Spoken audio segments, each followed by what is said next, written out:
Muraho neza mumeze mute? Uyu munsi twagarutse nanone muri kumwe n'umubyaza Dorcas uri hano kugira ngo dusobanukirirwe twigire hamwe ibyerekeye ubuzima bw'umwana n'umubyeyi ndetse tunasobanukirwe n'ubuzima bw'imyororokere.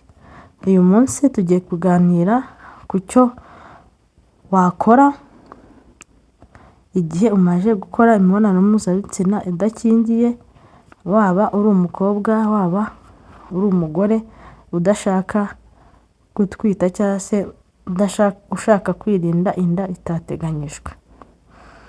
Turahera ku bakobwa bakiri batoya. Mu gihe wakoze imibonano mpuzabitsina idakingiye, mbashishikariza ko icya mbere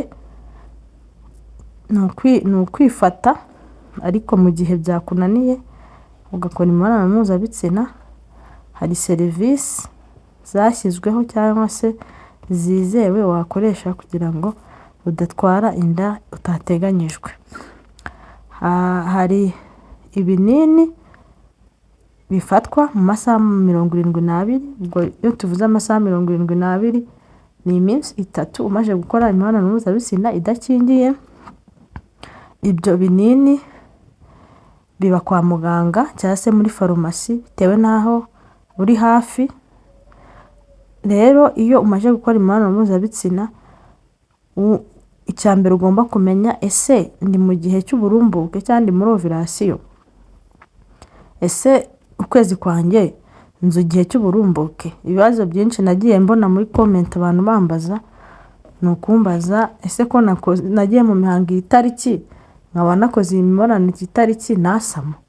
Icy'ingenzi mu gusama ntabwo ari imihango, ahubwo icy'ingenzi mu gusama ni iminsi y'uburumbuke, kuko imihango ni igihe nyine ubona ari amaraso ibizatuma umwana byasohotse, ariko ovulation nta hantu ihuriye n'imihango.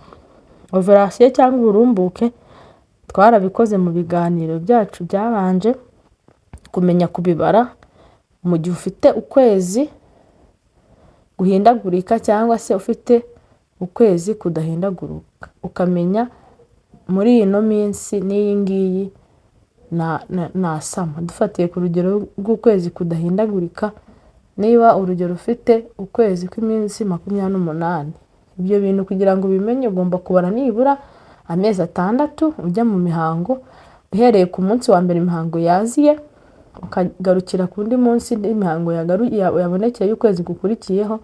Iyo minsi iri hagati niyo ubara ukamenya igihe iminsi yawe, ukwezi kwawe kugira iminsi ngahe. Noneho dufashe urugero ku bantu bafite ukwezi kufite iminsi 28, ubwo hagati ni ku munsi wa 14.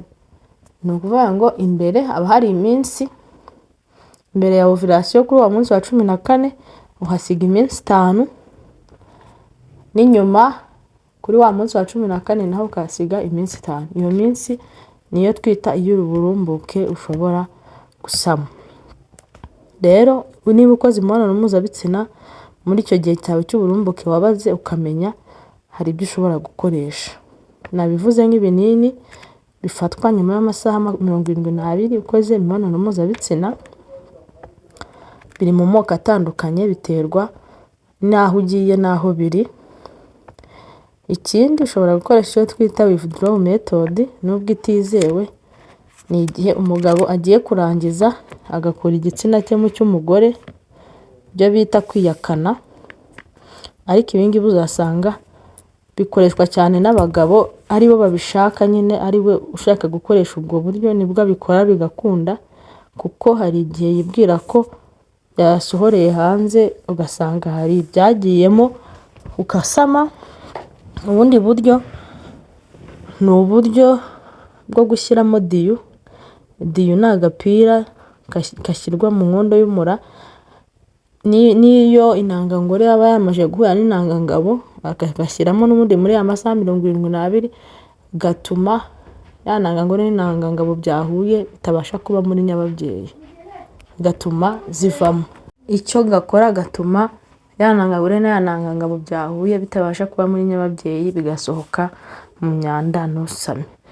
Ariko icyo nakibutsa ni uko uburyo bwizewe ko kwirinda inda zitateganyijwe ni ugukoresha agakingirizo, kuko icyiza cyako kanarinda no kuba warwara cyangwa se wakandura indwara zandurira mu mibonano mpuzabitsina, kandi ukaba wizeye neza ko nta nda ushobora gutwita utayiteguye. Murakoze, naho mu biganiro byacu by'ubutaha mwari muri kumwe na Midwife Dorcas.